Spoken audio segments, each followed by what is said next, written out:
Greetings, my dark and faithful followers. It's Violet Nocturne here, your guide across the twisted corridors of terror, where fright dances with fascination. Tonight, I invite you to frame your focus on something truly unsettling.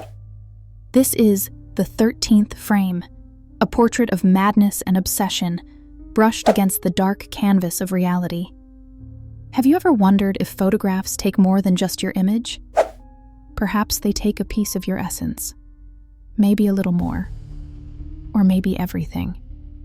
Shall we unravel this tale together? Let us begin.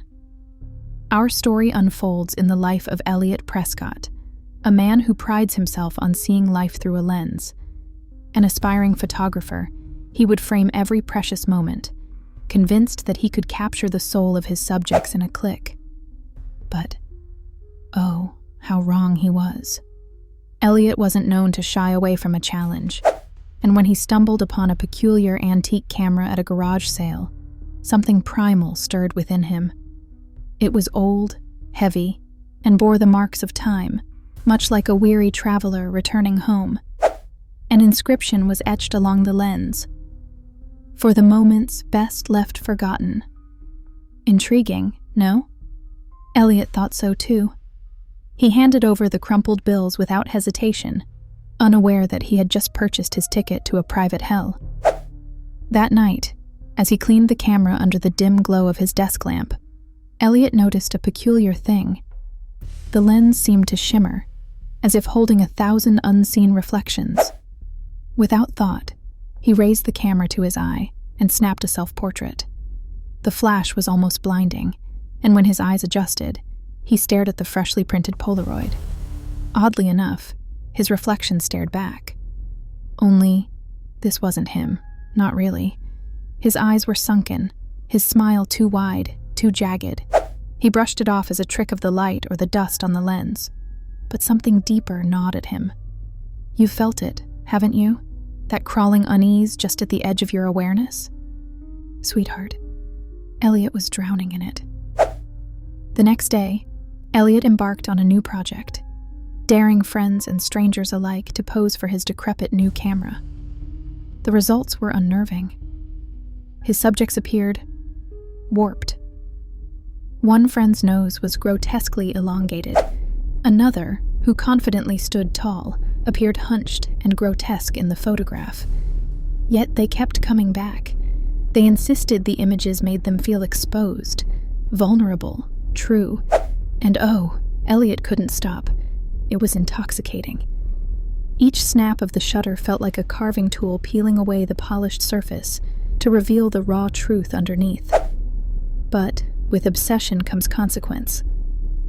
Elliot's photos began to take a toll, not just on his psyche, but on his subjects. Weeks passed, and the very traits captured in his photos seemed to manifest in real life. His tall friend limped as if carrying an unbearable weight.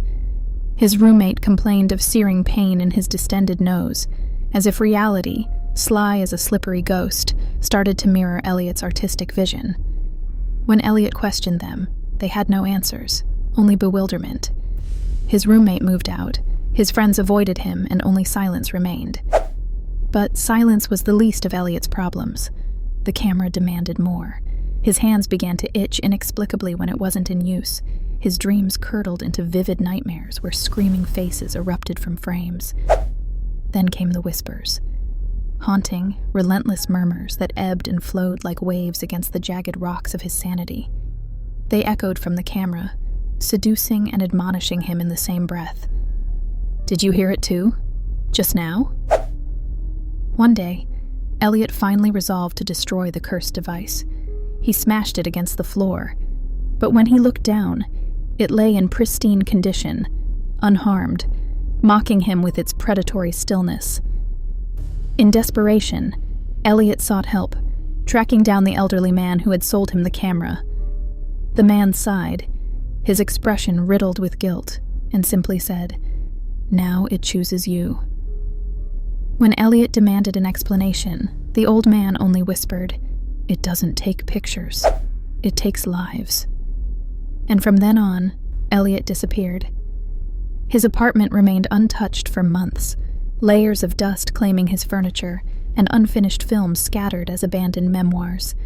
Yet, his camera surfaced again, in another garage sale across the city. Oh, to think someone else might snap their first fateful picture. Do you hear it calling for them too? And so, dear listener, the camera's tale continues, claiming those who dare see the truth within their image.